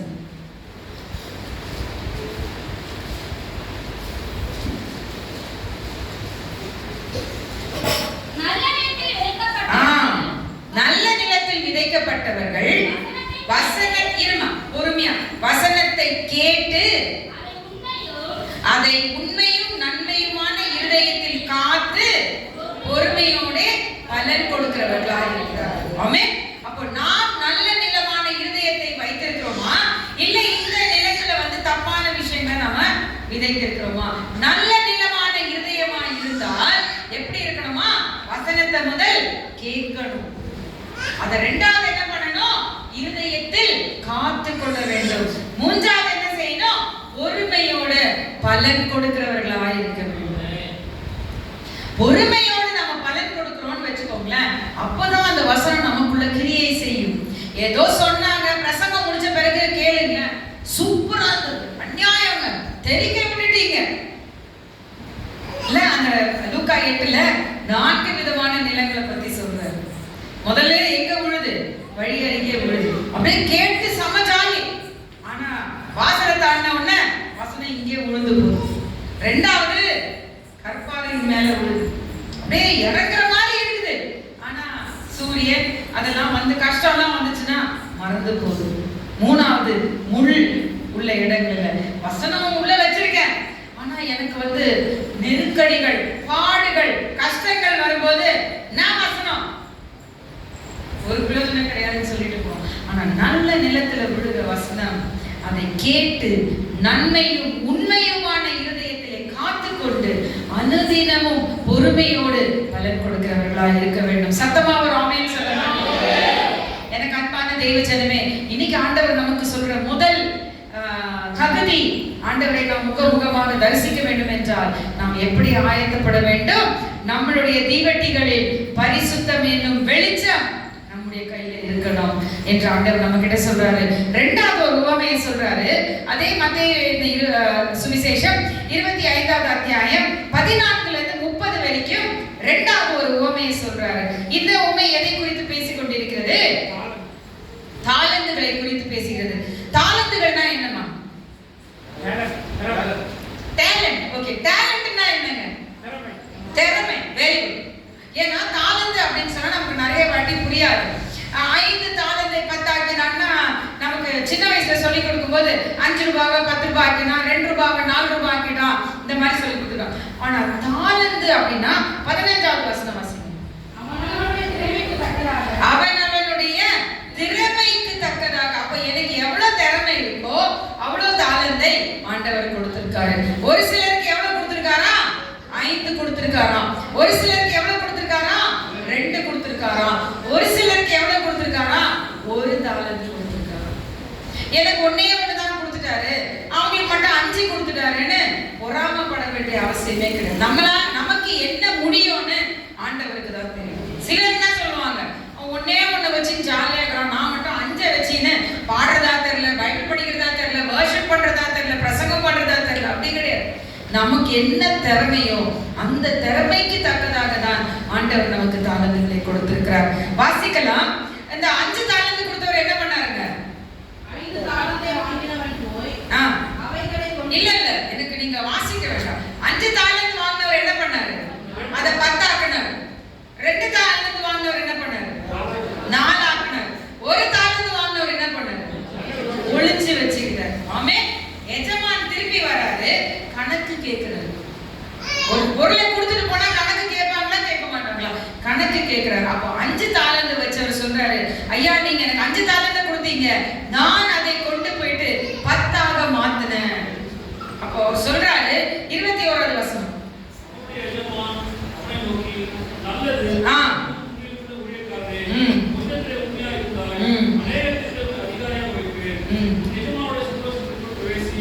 என்றார். 26வது வசனம் வாசிங்க. ஒரே நிமிஷம்.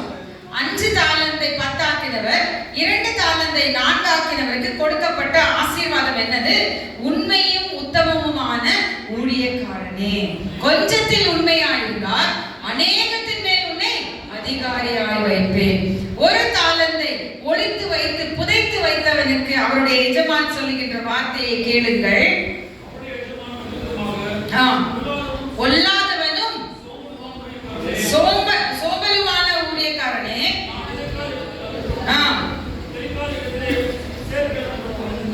30 வாசிங்க.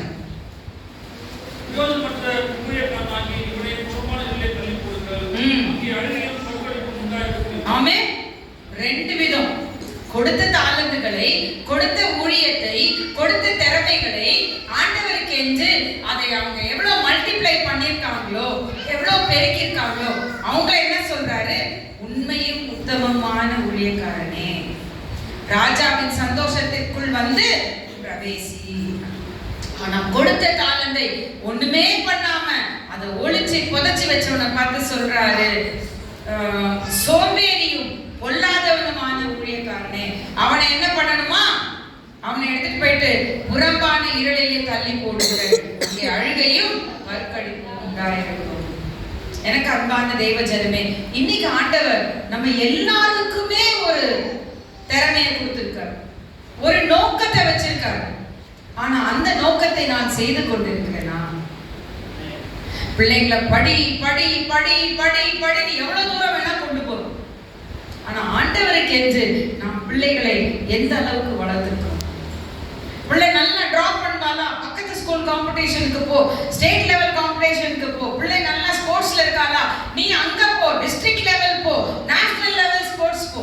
இல்ல பிள்ளை நல்லா கிட்டார் வாசிப்பானா, நீ அந்த காம்படிஷன் போ, இந்த காம்படிஷன் போ.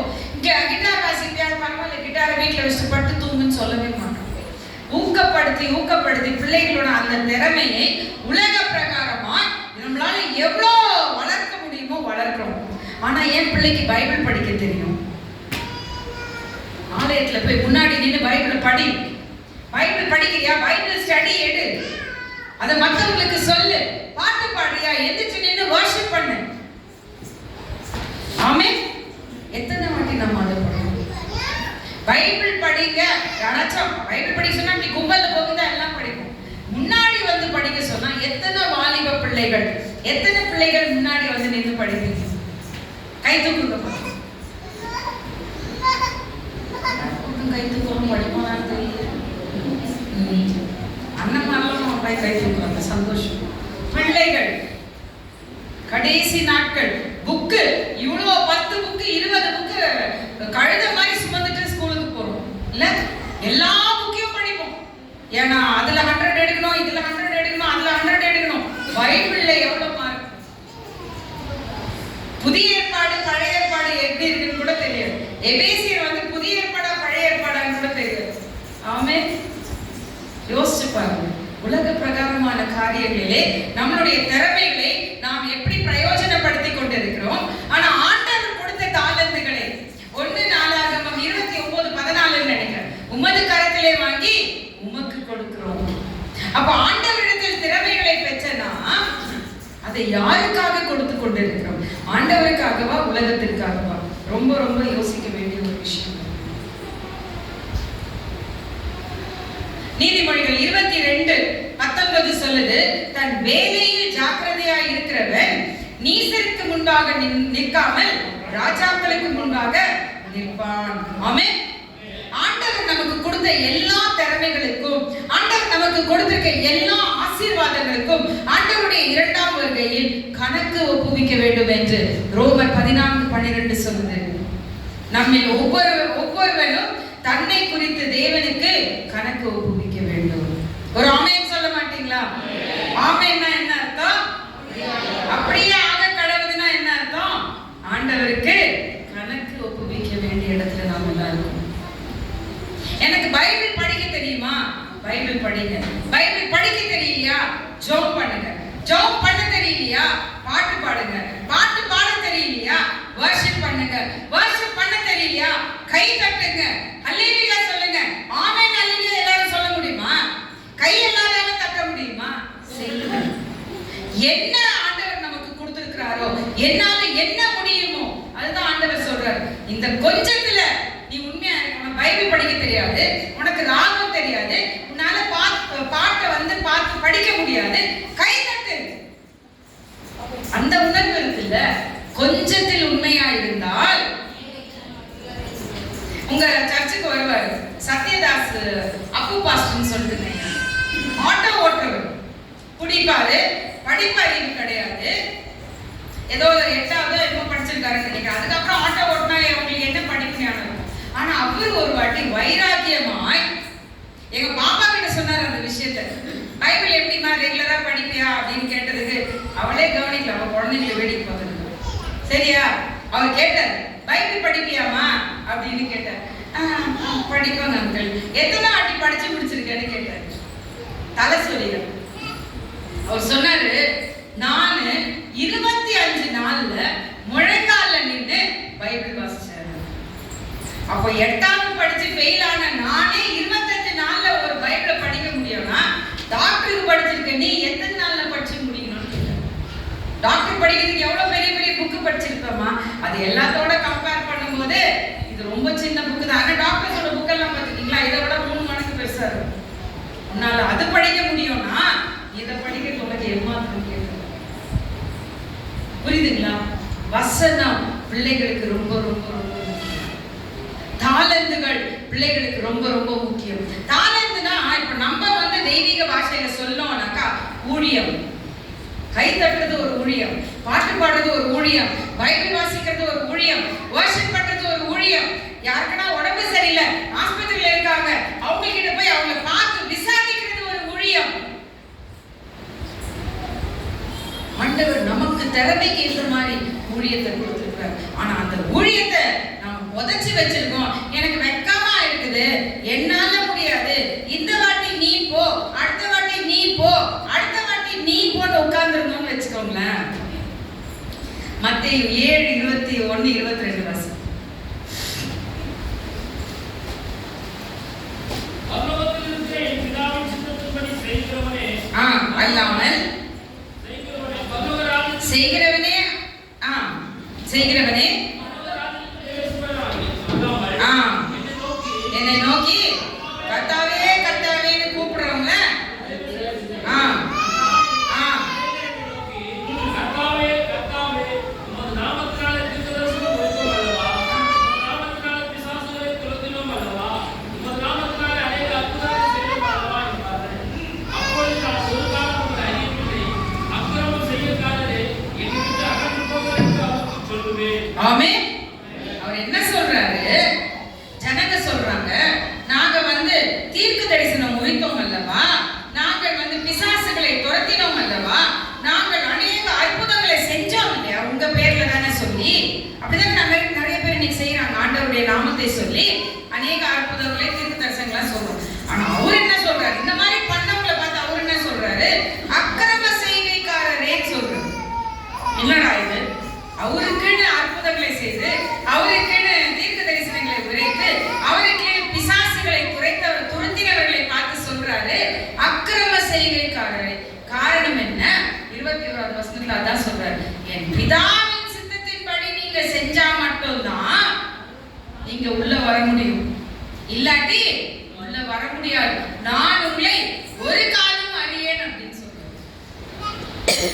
பிதாவின் சித்தம் என்னவா இருக்கு?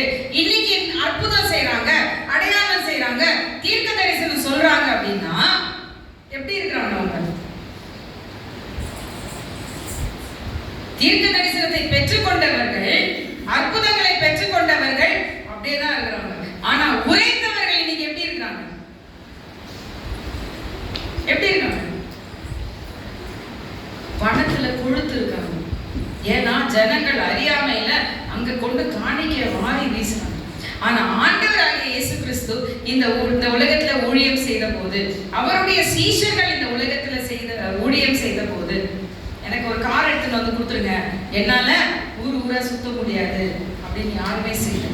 சோ பிதாவின் சித்தத்தின்படி நீங்கள் அற்புதங்கள் செய்தால், பிதாவின் சித்தத்தின்படி நீங்கள் தீர்க்க தரிசனம் உரைத்தால், பிதாவின் சித்தத்தின்படி நீங்கள் பிசாசுகளை துரத்தினால் மட்டும்தான் அது ஆண்டவருடைய கிரியையாய் இருக்கும். இல்லாட்டி அது சுய கிரியையாய் மாறிவிடும் என்பதில் எந்த சந்தேகமும் இல்லை. அருமையானவர்களே, பிரியமானவர்களே, ஆண்டவருடைய வருகையில் முதலாவது ஆண்டவர் நம்மகிட்ட எதிர்பார்க்கிற விஷயம் பரிசுத்தம். இரண்டாவது அவர் நமக்கு கொடுத்திருக்கிற ஊழியம், தாளந்துகள், திறமைகள், அதை வைத்து நாம் என்ன செய்து கொண்டிருக்கிறோம், ரொம்ப ரொம்ப ரொம்ப முக்கியம். அதே மாதிரி 1 பேதுரு 4:11 வாசிங்களேன். நம்மளுடைய திறமைகளை நாம் யாருக்காக பிரயோஜனப்படுத்திக் கொண்டிருக்கிறோம்? ஒருவன் போதித்தால் தேவனுடைய வாக்கியத்தின்படி போதிக்க கடவன். உதவி செய்தால் தேவன் தந்த பலத்தின்படி செய்ய வேண்டும்.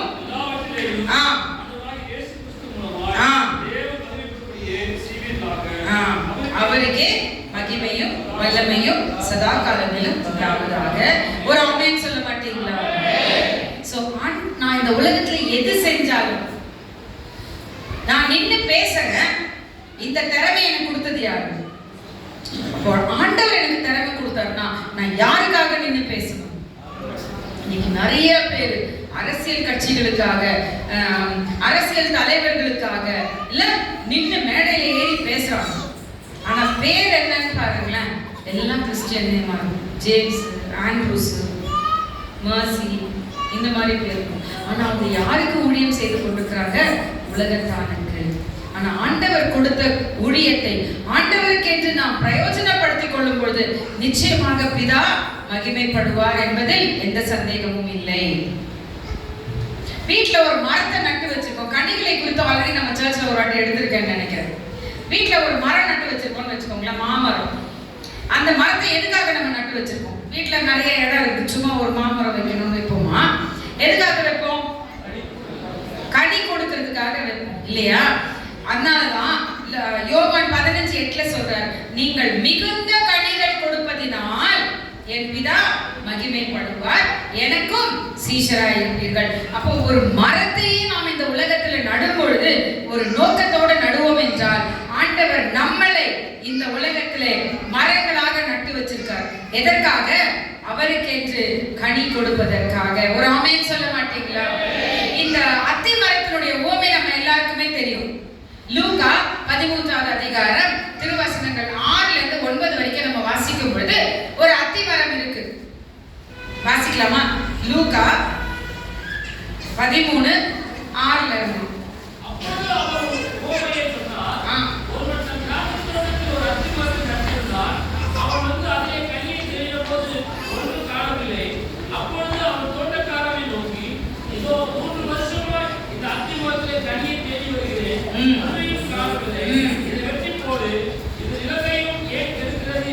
போதும்பா. ஒரு அத்தி மரம் தோட்டம் இருக்கு. அந்த தோட்டத்துல ஒரு அத்தி மரம் இருக்கு. அந்த எஜமான் வந்து ஒரு தோட்டக்காரர்கிட்ட சொல்றாரு, இதெல்லாம் கொஞ்சம் பார்த்துக்கோப்பான்னு. அடுத்த வருஷம் வந்து பாக்குறாரு, பழம் இல்லை. அடுத்த வருஷம் வந்து பாக்குறாரு, அதுல பழம் இல்லை. 3வது வருஷம் வந்து பாக்குறாரு, அதுல பழமே இல்லை. அதனாலதான் அவர் என்ன சொல்றாரு, 3 வருஷமாய் இந்த அத்தி மரத்தில் கனியை தேடி வருகிறேன், ஒண்ணுமே காணவில்லை. அதனால என்ன பண்ணணுமா? மரத்தை வெட்டி போட்டு. ஆனா தோட்டக்காரர் என்ன சொல்றாரு படிக்கலாம். ஐயா இது இந்த வருஷமும் இருக்கட்டும்,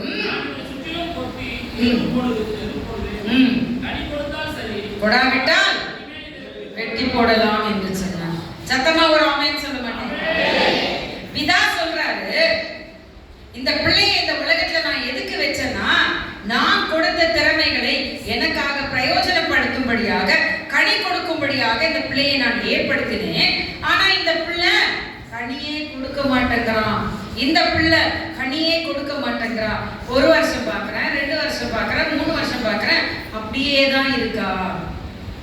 அப்போ நமக்காக எப்பொழுதும் பெருமூச்சோட வேண்டிக் கொள்கிற நம்முடைய ஆண்டவராக இயேசு கிறிஸ்து சொல்றாரு, அப்பா இன்னும் 1 வருஷம் மட்டும் என் பிள்ளைக்கு ஜீவனை கொடுங்கப்பா.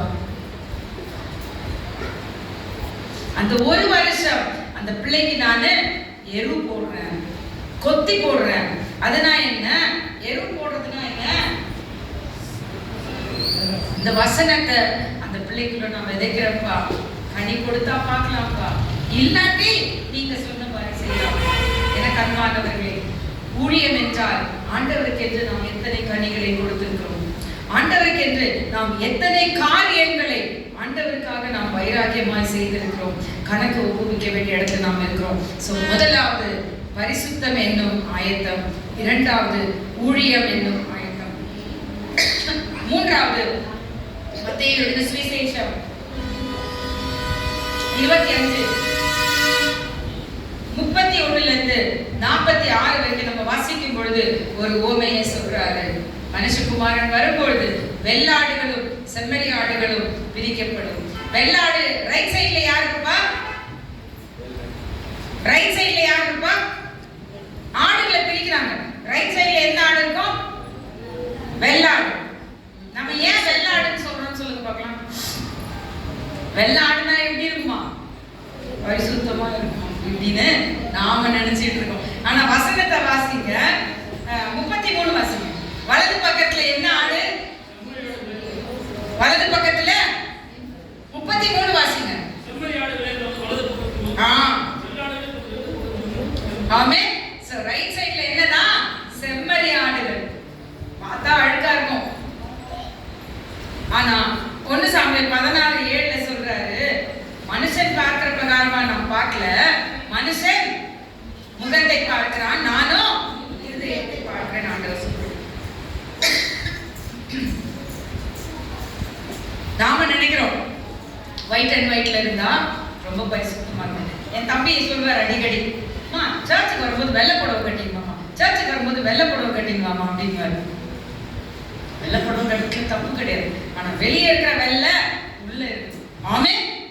அதனால செம்மறி ஆடுகளை வலது பக்கத்திலும் வெள்ளை ஆடுகளை இடது புறத்திலும் என்ன பேசிஸ்ல பிரிக்கிறாரு அப்படின்னு பாத்தீங்கன்னா, ரைட் சைடுல இருக்கிறவங்களை பார்த்து சொல்றாரு,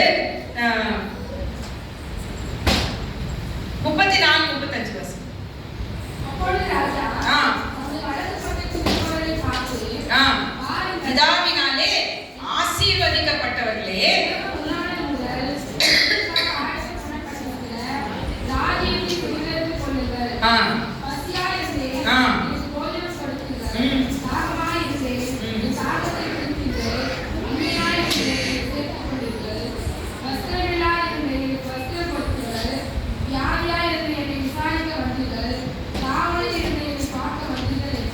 போதுமா?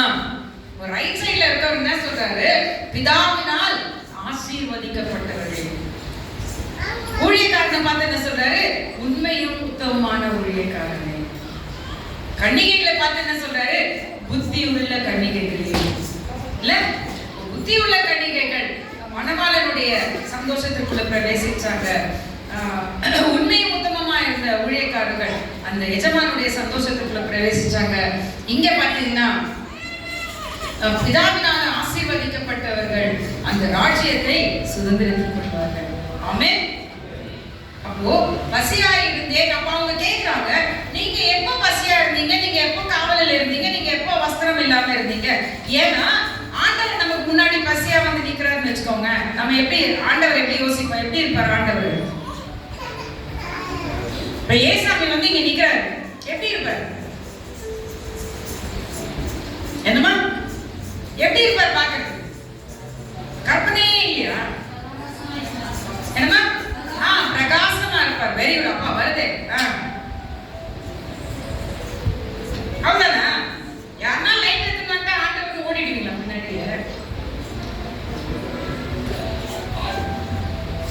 இந்த கேள்வி நேற்று ஒரு உபவாச கூட்டத்துல கேட்டேன். சும்மா பிச்சின்னு வந்தது. அவ்வளோ வர்ணிச்சு வச்சிருக்காங்க ஆண்டவர். இங்க என்னன்னா ஒரு ஆன்சருக்கே மூச்சு முட்டுது. பிரகாசமா இருப்பாரு. அப்புறம் என்னமா ஒளிவட்டம் தெரியும். எக்ஸலென்ட். என்னமா அக்னியா இருப்பார். எக்ஸலென்ட். அப்புறம் வெள்ளாங்கி போட்டிருப்பாரு, நீட்டா முடி வச்சிருப்பாரு, அப்படியே தாடியெல்லாம் இப்படிதானே காமிச்சிருக்காங்க ஏசப்பாவை. அப்படிதானே பிக்சர்ல எல்லாம் காட்டுறாங்க. இப்படி தாடியெல்லாம் வச்சிருக்காரு, நீட்டா முடி வச்சிருக்காரு, அப்படியே ஒரு மாதிரி அங்கியெல்லாம் போட்டிருக்காரு, ட்ரெஸ் போட்டிருக்காரு. ஆமென். ஆனா அவர் என்ன சொல்றாரு பாருங்களேன், 40 வருஷம்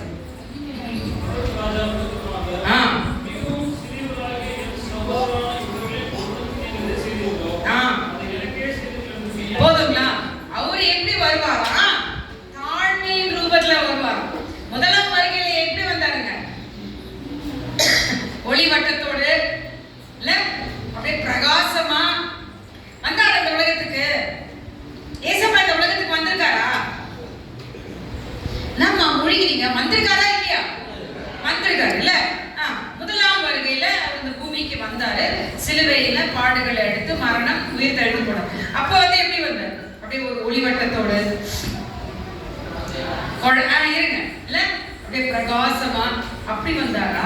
ஏழ்மையின் ரூபமாக, தாழ்மையின் ரூபமாக வந்தாரா? அவர் என்னவா வந்தாரா? யூதரின் ராஜாவா வந்தாரா? ஆமென். யூதரின் ராஜா எங்க பிறந்திருக்கணும்? ராஜா எங்க பிறக்கணும்? ஆனா இவர் எங்க பிறந்தாரு? நம்ம நினைச்சிருக்கிறோம் அப்படி இருந்தாதான் ஏசப்பான்னு. ஆனா ஏசப்பா அவரை யாரோட ஒப்பிட்டுக் கொள்கிறார்? மிகவும் சிறியவர்கள் ஆகிய அவங்க எல்லாம் யாரா? அவருடைய சகோதரர். ஏன் சகோதரர்கள் ஒருவருக்கு நீங்கள் என்ன எதை செய்தீர்களோ அதை எனக்கு செய்தீர்கள். நல்லா யோசிச்சு பார்த்துக்கோங்க. ஆனா நம்ம யூஷுவலா காணிக்கை கொடுக்கறதா இருக்கட்டும், உதவி செய்யறதா இருக்கட்டும், இல்ல உபசரிக்கிறதா இருக்கட்டும், கனம் பண்றதா இருக்கட்டும், மரியாதை கொடுக்கறதா இருக்கட்டும், யாருக்கு கொடுப்போம்? இது பார்த்தாவே அப்படி சும்மா பந்தாவா இருக்கணும், அப்படியே பளபளன்னு இருக்கணும், ரிச்சா இருக்கணும், அப்படி இருந்தாதான் பண்ணும். ஆனா ஆண்டவர் தன்னை யாரோட ஒப்பிட்டுக் கொள்கிறாரா? ஏழு எளிய மக்களோடு.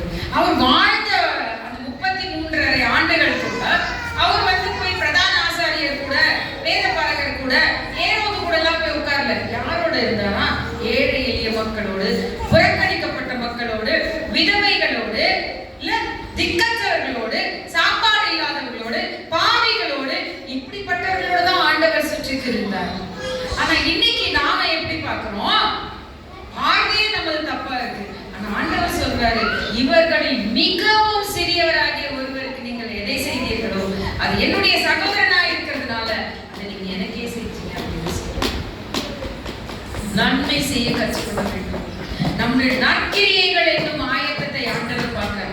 எவ்வளவு நன்மை செஞ்சிருக்கோம். பக்கத்து வீட்டுல இருந்து யாருன்னா உப்பு புளி கேட்டா கூட கொடுக்கறதுக்கு மனசு கிடையாது இல்ல. இங்க மேல ஒரு வசனம் இருக்கு, படிங்களா? அந்த செகண்ட் இதுல இருக்கு, அங்க இருக்கவங்க படிங்க. இந்த பக்கம் ஏழைக்கு இறங்குகிறவன் கர்த்தருக்கு கடன் கொடுக்கிறான். ஆண்டவருக்கே நம்ம கடன் கொடுக்கணும்னா நம்ம யாருக்கு இறங்கணுமா? நான் சொல்லல, இந்த திருச்சபை தான் சொல்லுது. ஆமென். ஆனால் ஏழைக்கு எத்தனை பேர் இறங்குறோம்? ஏசாயா 1:17 ரொம்ப அழகான வசனம் சொல்லுது. வாசிங்களா?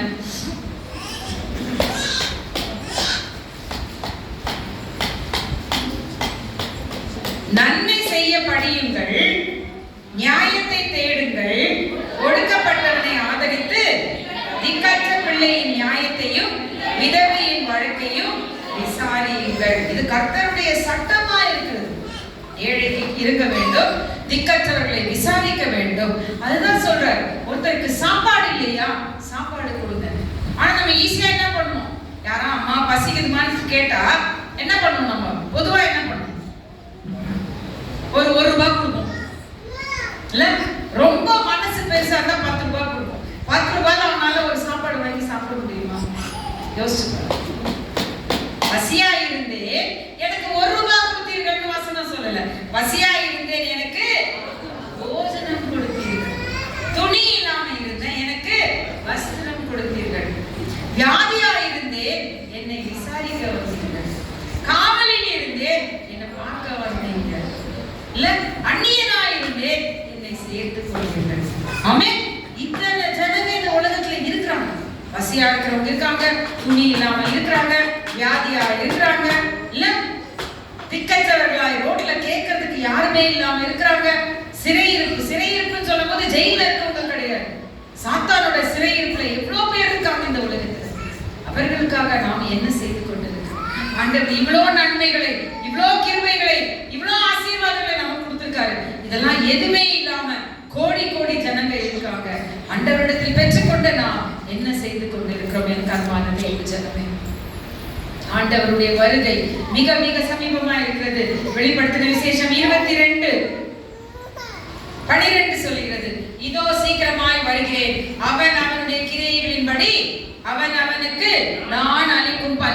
என்னோட கூட வருகிறது.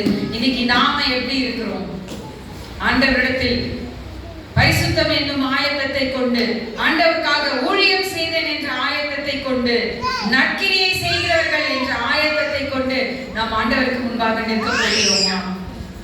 அல்லது அப்பா இதெல்லாம் எனக்கு தெரியலப்பா, எனக்கு டைம் கிடைக்கலப்பா அப்படின்னு சொல்லி அவருக்கு முன்பாக போய் நின்று அக்கிரம செய்கைக்காரரை என்னை விட்டு அகற்று போங்கள் என்ற சாபத்தை நாம் பெற்றுக்கொள்ள போகிறோமா? இன்னைக்கு ரெண்டுமே நம்ம முன்னாடி ஆண்டவர் வச்சிருக்கிறாரு. எல்லாம் செய்ய நமக்கு தகுதி, எல்லாம் செய்ய நமக்கு அதிகாரம் உண்டு. ஆனா எல்லாம் தகுதியா இருக்குமா? எல்லாம் பக்தி விருத்தியை உண்டாக்குமா என்று அப்போஸ்தலனாகிய பவுல் நம்மளை பார்த்து கேட்கிறாரு. அதே வார்த்தை இன்னைக்கு ஆண்டவர் நமக்கு சொல்றாரு. நான் வரப்போறேன், வாசல் அருகே வந்துட்டேன், உள்ள வரப்போறேன், என்னை சந்திக்க நீங்கள் ஆயத்தமா இருக்கிறீர்களா? பதில் என்னங்க? ஆண்டவரை சந்திக்க ஆயத்தமா இருக்கிறோமா? திருச்சபையே, வாலிப பிள்ளையே, பிள்ளைகளே, பெற்றோரே, அண்ணன்மார், அப்பாமார், தங்கைமார், ஆண்டவரை சந்திக்க ஆயத்தமா இருக்கிறோமா? ஆண்டவரை சந்திக்க ஆயத்தமா இருக்கிறோமா? ஒருவேளை இன்னும் நம்மளுடைய ஆயத்தத்தில் குறைவு இருந்தால் ஆண்டவர் 3 காரியங்கள் நமக்கு கற்றுக் கொடுத்திருக்கிறார். பரிசுத்தமாய் வாழ கற்றுக்கொள்ளுங்கள். ஆண்டவர் நமக்கு கொடுத்திருக்க ஊழியங்களை, திறமைகளை ஆண்டவருக்கு என்று பிரயோஜனப்படுத்துங்கள். நன்மை செய்ய வாய்ப்பு கிடைக்கும் போதெல்லாம் நன்மை செய்யுங்கள். கர்த்தர் தாமே நம்ம ஒவ்வொருவரையும் ஆசீர்வதிப்பாராக. ஜெபம் செய்வோம். கிருபை நிறைந்த எங்கள் நல்ல ஆண்டவரே, நீர் இன்று கொடுத்த இந்த எச்சரிப்பின் சத்தத்திற்காய் நன்றி அப்பா. கடைசி காலங்கள் எப்படி இருக்கும், கொடிய காலங்கள் எப்படி இருக்கும்னு சொல்லிட்டு 4000 வருஷத்துக்கு முன்பாக, 2000 வருஷத்துக்கு முன்பாக வேதத்தின் மூலமாக நீங்கள் எங்களுக்கு அநேக காரியங்களை கற்றுக் கொடுத்திருக்கிறீர்கள் கர்த்தாவே. அப்படிப்பட்ட பொல்லாத காலங்களில், அப்படிப்பட்ட கொடிய நாட்களில் நாங்கள் இன்னும் வாழ்ந்து கொண்டிருக்கிறோம் அப்பா. கொஞ்ச காலம் நீங்க எங்களை முகமுகமாய் சந்திக்க காலம் வந்துருச்சப்பா. வாசல் அருகே நிற்கிற நீங்கள், உங்களை நாங்கள் சந்திக்க, எங்களை நாங்கள் ஆயத்தப்படுத்திக் கொள்ள எங்களை நீங்கள் உணர்வுள்ளவர்களாய் மாற்றுங்கப்பா. இந்த திருவார்த்தைகளை நீங்க எங்களுக்கு இன்னைக்கு கற்றுக் கொடுத்திருக்கீங்கப்பா. பரிசுத்தமாய் வாழுங்க, எனக்காக ஊழியம் செய்யுங்க, நற்கிரியைகளை செய்யுங்கள் என்று 3 காரியங்களை எங்களுக்கு கற்றுக் கொடுத்திருக்கீங்கப்பா. சமயம் வாய்த்தாலும் வாய்க்காவிட்டாலும் இந்த காரியங்களை செய்வதற்கு நாங்கள் ஜாக்கிரதை உள்ள திருச்சபையாய், ஜாக்கிரதை உள்ள மக்களாய், ஜாக்கிரதை உள்ள பிள்ளைகளாய் நாங்கள் எங்களை மாற்றிக்கொள்ள எங்களுக்கு கிருபை தாங்க சுவாமி. எங்களை நாங்கள் சீர்தூக்கி பார்க்க அப்பா, எங்களை நாங்கள் சீரமைத்துக் கொள்ள நீர் கொடுத்த இந்த வார்த்தைகளுக்காய் கொடான கொடி நன்றி அப்பா. இந்த வார்த்தைகள் ஒன்று கூட வீணாய் போகாத வண்ணம், ஒரு ஆத்மா கூட நஷ்டப்பட்டு போகாத வண்ணம் அப்பா ஒவ்வொருவரையும் அப்பா கிருபையினால முடிசூட்டி சுவாமி பரிசுத்தப்படுத்துங்க அப்பா. 1 தெசலோனிக்கேயர் 5:23 சொல்லுகிறது, நம்முடைய கர்த்தராகிய இயேசு கிறிஸ்து வரும் பொழுது உங்களுடைய ஆவி, ஆத்மா, சரீரம் குற்றமற்றதாக இருக்கும்படியாக காக்கப்படுவதாக என்று.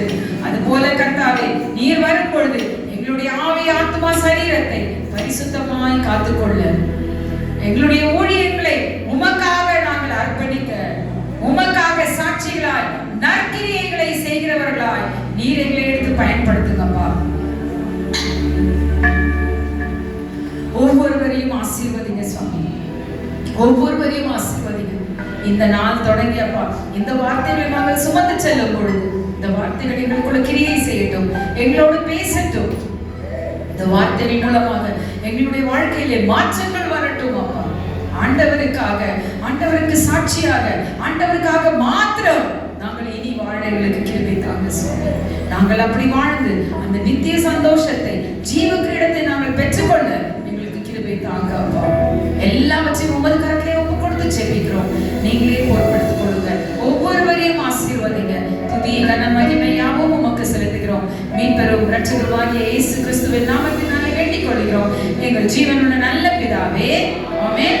எல்லாரும் அப்படியே முழங்கால நின்று ஆண்டவர் இன்னைக்கு நமக்கு கற்றுக் கொடுத்த இந்த காரியங்களை நம்மளுடைய இருதயத்திலே நாம் காத்து கொண்டவர்களாய் கொஞ்ச காலம் இயேசுவுக்காக நம்மளுடைய வாழ்க்கையை மாற்றி பாடுவது நிச்சயமாக அவருடைய 2ஆம் வருகையில் அவரோடு சந்தோஷத்தில் நாம் இருப்போம் என்ற விசுவாசத்தோடு இந்த ஒரு பாடலை மாத்திரம் நாம் பாடி கொஞ்ச காலம் இயேசுவுக்காக கஷ்டப்பாடு சகிப்பதினால்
வீழ்ந்து